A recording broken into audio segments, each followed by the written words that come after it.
Pangapunten Gus badhe nderek tanglet ngingi masalah awwaluddin ma'rifatullah nek mboten lepat niku Ibnu Arabi bilih lepat nyuwun duka. Lajeng ingkang dalem tangletaken inggih menika syariat, tarekat, hakikat dan ma'rifat menika hujahipun datang pundi. Keranten di posisi am atau pada umumnya orang hanya mengenal syariat tanpa tarekat, tanpa hakikat dan ma'rifat. Itu yang pertama. Terus yang kedua, ada ungkapan mengatakan syariat tanpa hakikat salah, hakikat tanpa syariat itu tidak benar. Niki pripun? Apakah itu hujah atau bagaimana? Makaten Gus, matur nuwun. Assalamualaikum warahmatullahi wabarakatuh. Waalaikumsalam warahmatullahi wabarakatuh. Hujah niku dalil, atau ada yang mengatakan burhan. Lah dalil iku bukti. Bukti itu ada tiga. Ada bukti atau hujah itu fil Quran, fil hadis, dan ijma' qiyas. Ketiga-tiganya itu disebut hujah. Cuman hujah yang tertinggi nilainya adalah Al-Quran di mata umat Islam. Setelah itu al-hadis, setelah itu ijma' qiyas, yaitu makalah-makalah dari ulama-ulama. Nah, di dalam ulama ini juga dibagi dua. Ada ulama dunia, ada ulama akhirat. Ada ulama yang membahas khusus tentang masalah ilmu jasmani, atau sering kita sebut secara ilmu syariah. Ada ulama yang membahas tentang ilmu ruhani. Berarti inilah yang kumaksud hujah-hujah di dalam ilmu hakikat. Dan semua itu bersumber dari tiga poros tadi. Qurankah, hadiskah, ijma' qiyaskah. Jikalau kita mencari hujah di dalam Al-Quran nggak ada, kita cari bagaimana di Al-Hadis. Al-Hadis tidak ketemu, ketemukah kita di ijma' qiyas. Tapi ada segolongan yang tidak mau ijma' qiyas. Tendensi hujahnya itu wajib hanya dengan Quran atau dari hadis. Ada. Lah hujah dari ijma' qiyas para ulama nggak mau, ada golongan seperti ini, dan itu jangan disalahkan. Orang beriktikad, orang beriman itu suka-suka. Biarin. Suka yang seperti ini monggo, seperti itu monggo, walaupun beda kesukaan. Jadi jangan sampai khilaf, jangan sampai ada perselisihan. Umpama Pak, kaki kanan selisih ambek kaki kiri.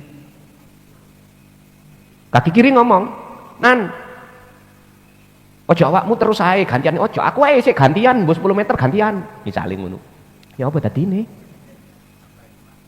Logisnya seperti itu Pak. Makanya ning dunya iki mengapa Allah katakan azwazal litaskunu, cejodoh. Kalau baik saja, nggak ada eleke, nggak ada yang jelek, terus mesake Gusti Allah eman-eman dadekno neraka. Umpama sampean ikut jadi pemborong semuanya, nggak ada tukang kuli, dadi mboten? Nggak dadi. Kuwabe sugih tadi pemborong kuwabe. Njeleput golek tukang ambek kuli ora enek. Enggak ketemu, Pak. Makanya semua itu dikatakan tukang sebabnya ono kuli. Dikatakan jeragan sebabnya ono buruh. Tadi jeragan semuanya kan ono buruh, ora dadi. Lho ngono lho. Sekarang yang terpenting kita tidak mengurai, mempermasalahkan perbedaan. Bagaimana cara itu keduanya walaupun berbeda itu selaras, itu aja. Kita umat manusia khilaf masalah agama. Sing Islam mengatakan benar aku Islam, yang Nasrani juga begitu, yang Hindu Buddha juga begitu. Gak jadi Pak, gak jadi, tukaran terus sampai akhir zaman.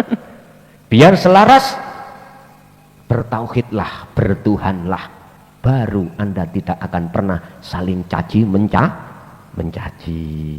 Jadi ketika saat kaki kanan ada di depan, si kiri juga tidak merintih, aku kok ditinggal sih, enggak, begitulah. Sama kita bangun rumah, gendengi ngomong, terhadap boto. Toh enak awakmu gak kudanan. Aku panas koyo ngene iki. Yo kepanasan, udan-kudanan. Boto ngomong, "Mesuh boto nih." Mbok nian. Lah kamu ndukur iso nyonggo aku ket mbayan nyonggoan gak kepegelen nah. Lho, nek terus koyo ngono, Pak. Tukaran. Gak iso nyaman. Nanti kita nggak bisa nyaman. Insyaallah. Pun balik nang hujah ya iku mau. Pun pertanyaan pertama, hujah dari mana tentang syariah thariqah hakikat makrifat? Tolong saya buka hujah dari Al-Qur'an dulu. Dibuka di dalam surah Al-Baqarah 208. Itu salah satu ayat yang menerangkan tentang kesempurnaan daripada seorang muslim yang menjadi imannya ihsan. Oke, kita ambil dari situ dulu. Hujah dari Al-Quran. Wahai orang-orang yang beriman, masuklah kau di dalam agama Islam dengan sempurna. Oke, kita geser ke hadis Sahih Bukhari Muslim terkait masalah ihsan, iman Islam. Itu masuknya ranah di tahapan syariat thariqat hakikat makrifat. Terus gini, suatu waktu malaikat Jibril itu mendatangi Nabiullah Muhammad di saat beliau itu bersama para sahabat. Malaikat Jibril tanya, "Ya Muhammad, ya Rasulullah, ma huwa al-Islam, al-iman dan al-ihsan?" 3 tingkatan ini sudah menyentuh pada syariat thariqat hakikat makrifat. Letaknya di mana nanti? Coba kita urai. Islam adalah jenengan iki sudah mengucapkan 2 kalimat syahadat. Syariat lagi? Oke, syariat. Sehingga Anda disebut orang muslim, tapi belum mukmin. Jenengan ketika saat mengucapkan 2 kalimat syahadat, berarti jenengan sudah layak disebut muslim, tapi belum disebut mukmin. Apabila Anda tidak menjalankan akidah di dalam hukum Islam secara syariah. Nah, di dalam akidah hukum syariat itu hanya ada 2 hukum, larangan dan perintah. Ketika Anda sudah membuktikan dengan bentuk menjalankan segala perintah dan meninggalkan segala larangan, maka Anda disebut mukmin, tapi belum muhsin. Status Anda belum ihsan, imannya belum.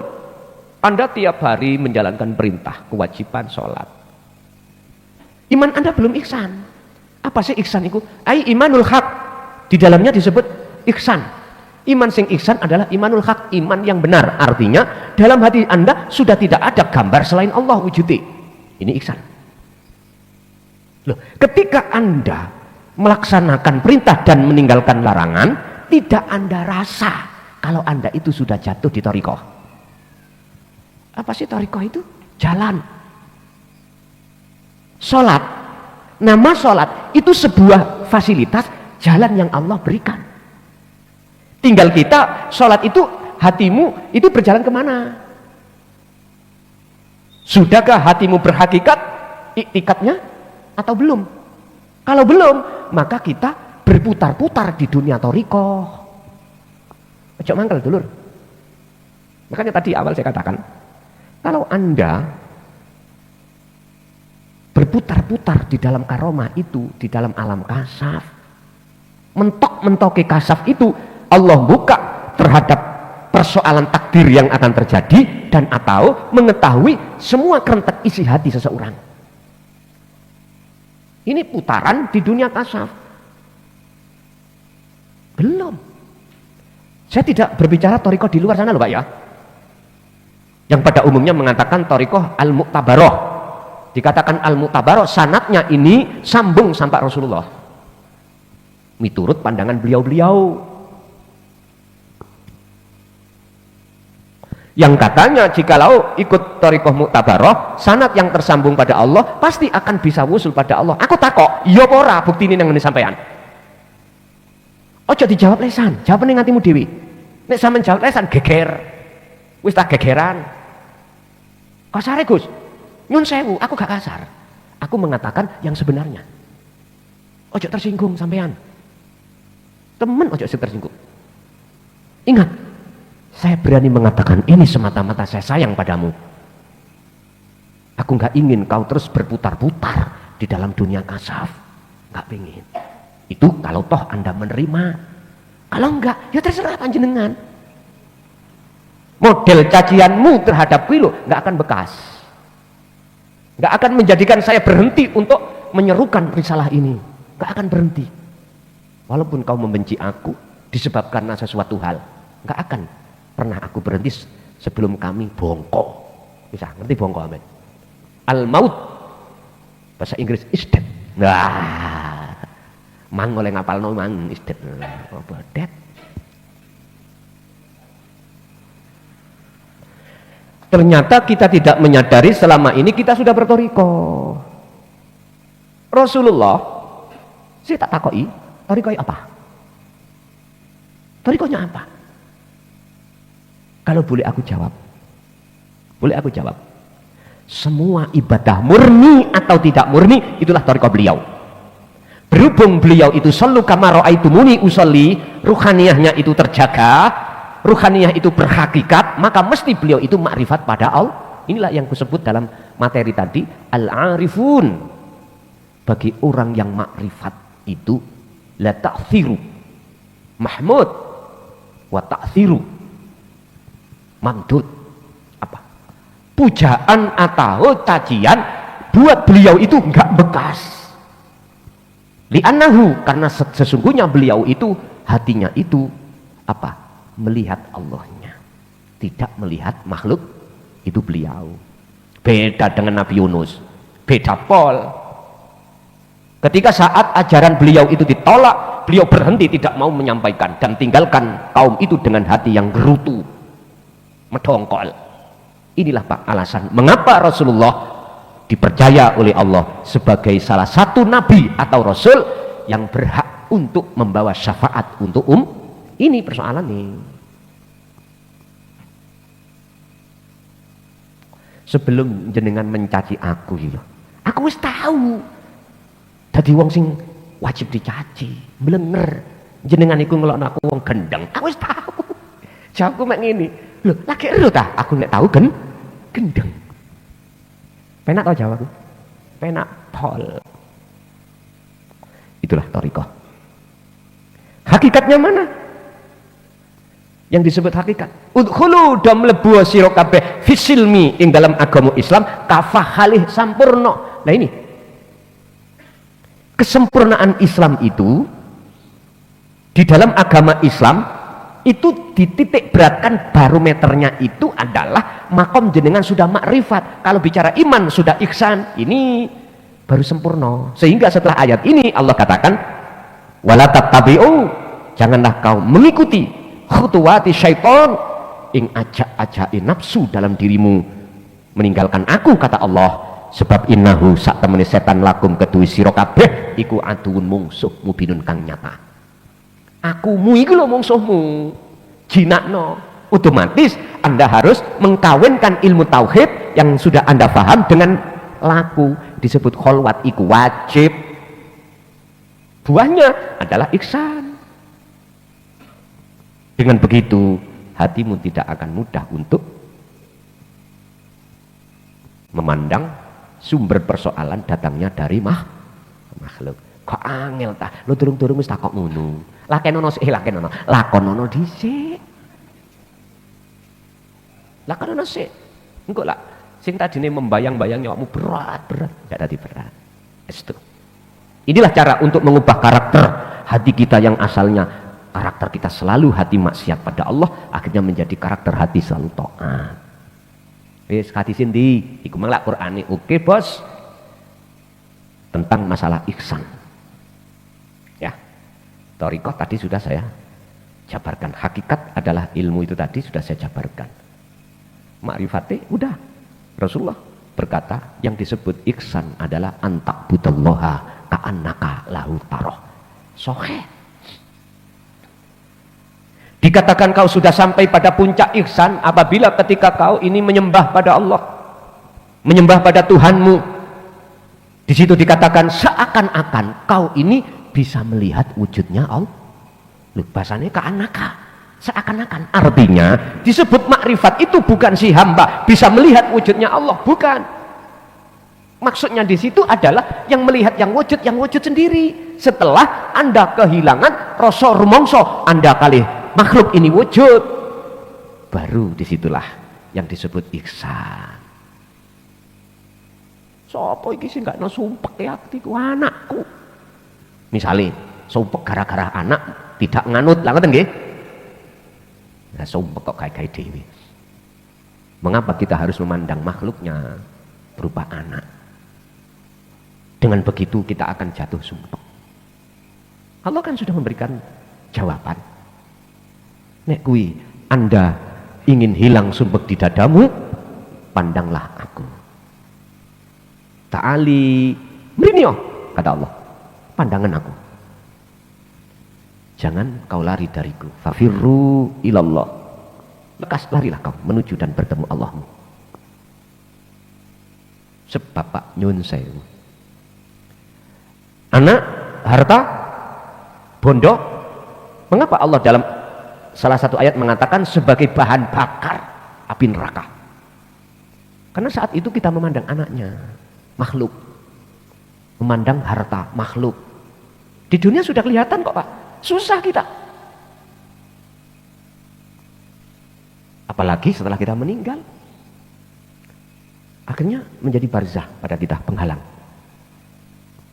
Udah Allah ingatkan berkali-kali.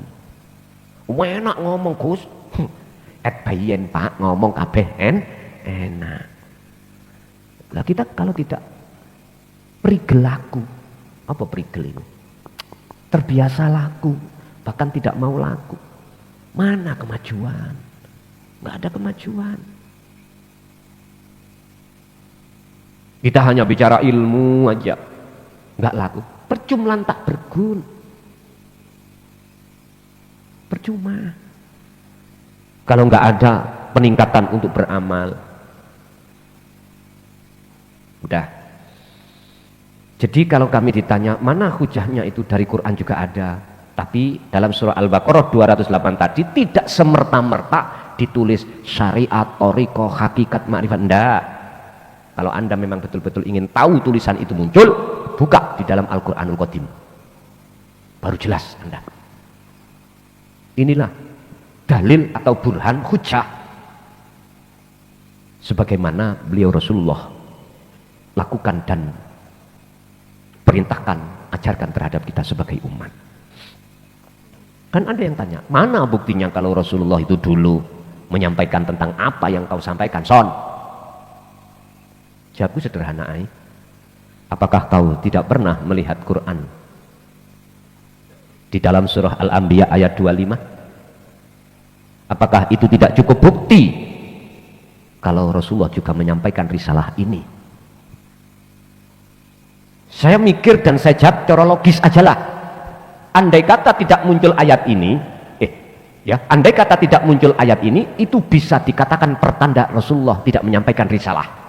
Tapi berhubung munculnya ayat ini menandakan Rasulullah itu diperintahkan untuk menyampaikan risalah, maksud di dalam Al-Anbiya 25. Wa ma arsalna min qablika mir rasulin illa nuhi ilaihi annahu la ilaha illa ana fa'budun. Apakah kurang cukup? Sebetulnya itu sudah cukup. Cuman bisa saja ahli fikir, ahli kitab itu menjawab biar untuk tidak masuk di dalam itu. Saged mawon jawab. Akhirnya memakai beberapa makalah, yang makalah itu mempengaruhi umat manusia supaya tidak masuk ke ranah itu. Aku tahu maksudnya. Ahli kitab mengapa menguatkan hal itu? Aku tahu. Aku sekarang tidak akan pernah diam. Sekalipun resikonya itu sangat dahsyat pada saya. Saya tidak akan pertimbangkan. Nggak mempertimbangkan resiko itu. Enggak. Sebab mohon maaf, ibarat saya ikut dikum gak teles, dipegakar, udah yaitu kelason, udah. Wis ta. Disebut wong gendeng iku wis biasa.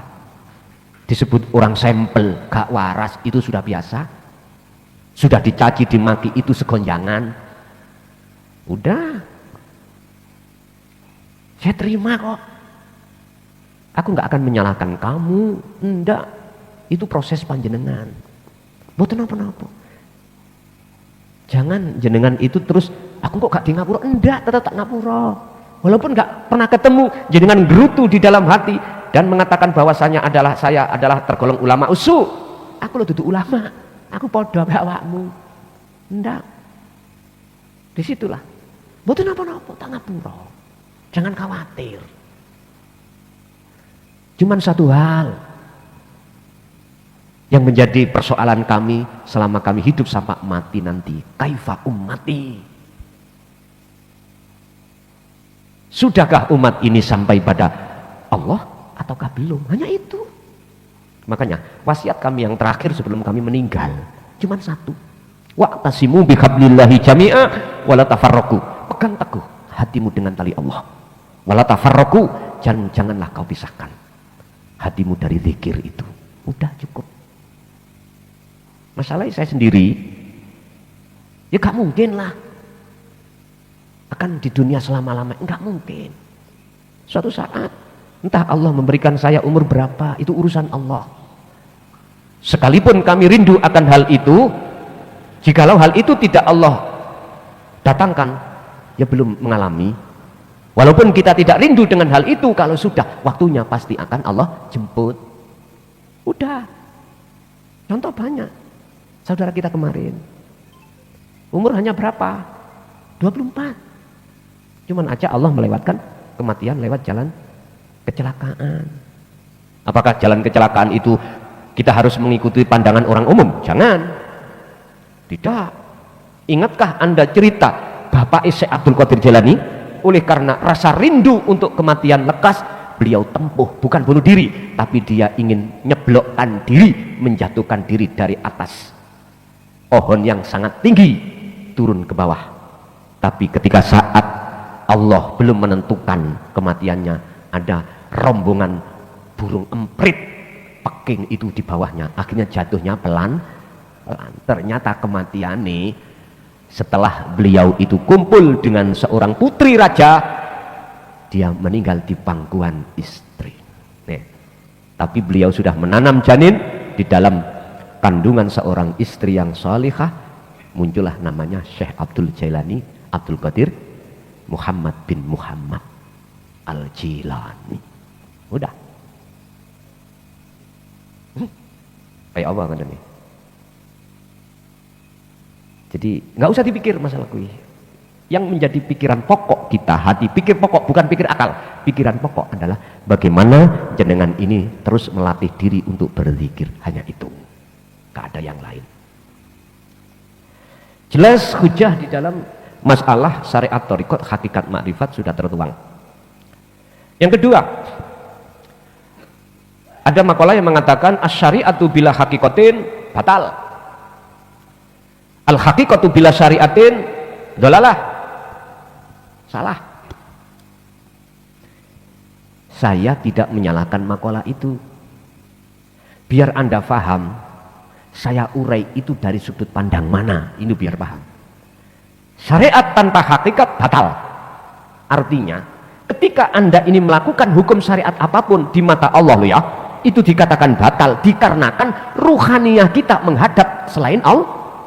Jelas ini nggak bisa dibohongi, dan masa seperti ini berlaku pada siapapun kita. Walaupun kita itu masa jenengan sudah diiksan dulunya pasti ngalami seperti ini.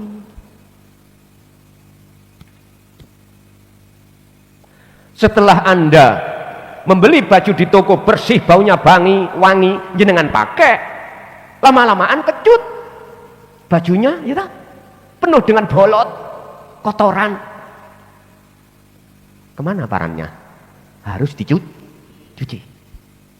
Jikalau kau menginginkan baju ini akan bisa masuk dalam almari, baunya ya wangi, bersih, wajib dicuci dulu. Wajib. Ini hukum sunatullah, ketetapan Allah harus seperti itu. Kita pasti akan mengalami innalillahi, masa-masa kotor. Kita wajib ke wa inna ilaihi raji'un. Artinya ruhaniyah kita sudah kadung menjadi budaknya hawa nafsu, wajib kita keluar dari perbudakan. Kalau kita ingin keluar dari belenggunya hawa nafsu, carilah cara untuk kita keluar. Ini tidak lepas dari ilmu. Kalau ilmunya sudah kita kedapatkan, tidak terlepas dari amal. Mensinkronkan, mengkawinkan ilmu dengan amal, inilah yang kami sebut sebagai uzlah. Diikat dengan istiqomah atau zikir terus menerus, barulah rohaniah kita akan bisa dikeluarkan Allah dari belenggunya hawa nafsu. Barulah baju setelah kita cuci, kita kosok. Kalau sekarang wis enak Pak, sampai bawa ke mana itu? Laundry, sampai duduk manis nih ngomah. Zaman kula dhisik alit Pak, nyuci baju niku dengan sabun campur wedi, ijo rupane apa namanya itu? Sabun niku ijo. Mungkin sampean menangi nggih, Bu. Sabun ijo ning kono campur pasir. Mungkin jenengan sing kelahiran 60 ke atas atau 70 menangi zaman itu. Wing, jenenge wing ya. Wing. Pokoknya seingat saya warnanya hijau, kalau dibikin ngucek niku ada pasirnya. Ono kasar-kasare iku ben cepet jenengan iki bersih, ngoten lho. Belum ada sikat-sikat itu Pak, tapi entah berapa tahun lagi terus ada sikat. Jadi tangan ini nggak penyok, jadi sikat ini. Ya, nggak cukup sampai di situ. Kita jemur, untuk kita garingkan, nggak cukup. Kita membakar arang di dalam apa? Itu seteliko nih loh. Biar kan arang. Terus muniku nek kadang-kadang ya rutuh arangnya, ya wis bejo sampean. Akhirnya bajunya bolong. Biasa. Sekarang enak. Serba cetek. Modern Pak. Seteliko sret. Wis. Anda disucikan Allah rohaniah Anda lewat soro-soro berilmu. Enak-enak kumpul dengan anak istri, enak-enak menikmati hati ini dengan syahwatud dunya. Perintahkan Allah untuk meninggalkan. Wa may yakfur bitaghut wa yu'min billah, tinggalkan. Enak-enak di rumah, tidur di kasur empuk. Hah? Jenengan lapo kelayapan tutuk Jaya Baru. Turune wis gak kadek kasur. Makan seadanya. Tapi ingat, di belakang rekoso, di belakang riyadhah, di belakang dibalik soro, Anda akan menemukan sesuatu yang paling berharga yang disebut fadlullah, fadli Allah, anugerah Allah. Enak-enak hati setiap saat berkasih mesra dengan syahwatud dunya, kok dikongkon dike. Insyaallah. Akhirnya ketika saat jenengan itu sudah selesaikan itu, sampailah yang disebut liqa Allah, ketemu Allah. Disitulah buah yang bisa kau dapatkan. Hatimu akan tatmainul qulub. Orang-orang yang beriman tatmainul qulub bidzikrillah, dia olehnya bisa tenang, hatinya damai, tentrem, bidzikrillah, sebab hatinya sambung terus datang Gusti. Ala bidzikrillahi tatmainnul qulub. Ingat, sesungguhnya dengan mengingat Allah lah hati itu akan menjadi tenang. Ingat, yang dimaksud di sini adalah al-arifun sudah tidak memandang makhluknya, justru sadar semua itu wujud nyatane Allah.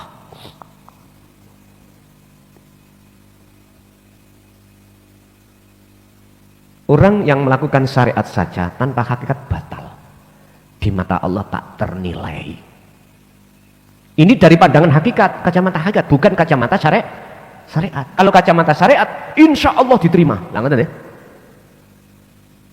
Enggak ingatkah kau di dalam surah Al-Maidah ayat 27? Allah mengatakan, innama yataqabbalullahu minal muttaqin. Sesungguhnya Allah hanya menerima semua ibadah apapun manakala bersumber dari hati yang bertakwa. Enggak lihatkah itu? Dalam arti sederhana, ibadah sing diterima iku wong sing waktu ngibadah atine masuk lillahi ta'ala, karena Allah, bukan karena dirinya sendiri. Dirinya sendiri sudah tiada, itulah karena Allah.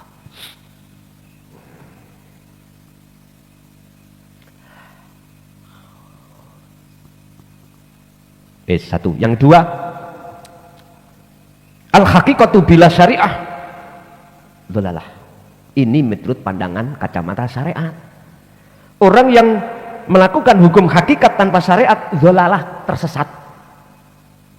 Pandangan manusia, kacamata syariat. Mengapa mereka mengatakan ini? Karena mereka tidak tahu apa sih yang disebut syariah itu. Mereka hanya mengetahui syariah itu sesuatu perkara-perkara yang diperintahkan Allah. Miturut jasmani dan perkara yang dilarang oleh Allah. Miturut hitungan jasmani. Hanya itu. Contoh. Salat yang dilakukan jasmani, sarenga. Zakat, puasa, haji, baca Quran, silaturahim, syariat. Mana larangannya? Juga syariat. Tapi nggak mungkin akan paham kerja, makan itu juga syariat. Kita Pak, kalau hanya berkelas di dangkal Pak. Pandangan kita cukup hanya pandangan makhluk. Laksana itulah air yang ada di sungai terbatas atau di jeding. Tapi kalau kau mau tenggelam dan mau masuk di tengah lautan, mohon maaf, airnya tak terbatas. Kalau kau masuk di dalam dunia hakikat, baru pandanganmu tidak dangkal. Beliau-beliau yang dituduh tidak bersyariat itu sesat, betul. Pandangan kacamata syariat. Terus bagaimana ketika Ashabul Kahfi itu di dalam gua? Bagaimana Nabi Yunus saat ada di dalam ikan? Terus bagaimana keadaan Nabi Musa di gunung Turisina? Terus bagaimana para wali Allah yang ketika saat proses tinggalkan selain Allah, dia itu di tengah gunung, di dalam gua, pokoknya gak di tengah pangkuane lah, gak ada itu. Terus bagaimana? Inti nih Pak, orang yang melakukan perjalanan menuju dan bertemu Allah di luar sistem wasilun itu dianggap sesat. Padahal dia juga makan ya syariat. Dia juga, mohon maaf, buang air kecil besar, itu ya syariat. Dia gunakan itu untuk menjaga hatinya bertemu Allah. Sebetulnya nggak jauh berbeda Pak dengan wasilun secara rohaniyah. Secara jasmaniyah memang berbeda, tapi secara rohaniyah nggak ada bedanya. Keduanya ini wa'tasimu bihablillahi jami'a wala tafarraqu. Dia selalu memegang teguh tali Allah dengan cara terus berzikir. Letak tidak bedanya di situ. Lah, kami jujur aja Jaya Baru tidak akan menyalahkan dari kedua sistem. Enggak. Silakan Anda ikut sistem yang mana, monggo. Tapi yang ditanyakan tadi, hakikat tanpa syariat itu dhalalah, tersesat. Ia miturut kacamata syariat. Kalau saya katakan miturut kacamata hakikat, inilah orang yang hanya mementingkan darul akhirah, mementingkan hubungan ruhaniyah langsung pada Allah. Tidak ada pertimbangan hubungan dengan manusia. Dan ini kami tidak boleh menyalahkan. Tidak boleh menyalahkan. Tugas kami cuma hanya memandang. Pandangan itu dari sumber mana? Terjadi seperti itu. Sumber teko makhluk apa teko Allah? Hanya itu. Makanya jenengan yang sudah mengenyam di Jaya Baru, siapa yang menggerakkan Anda untuk berlaku sistem wasilun dan majidubun? Ya udah.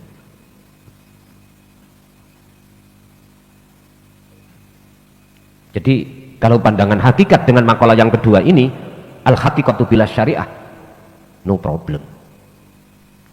Pasti ini bertentangan Pak dengan orang-orang syariah saja, pasti. Tapi saya tidak pernah mengarahkan di situ.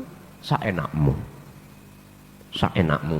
Cuman saya menerangkan kewajiban menerangkan kalau wasilun jadinya begini, kalau majadubun jadinya begini.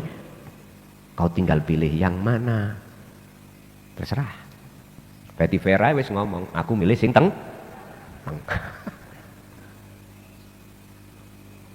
Ayo ganti ibu nek ono. Kalau ada. Kalau enggak ada ya tak tutup. Cukup, Bu? Oke. Al-Fatihah.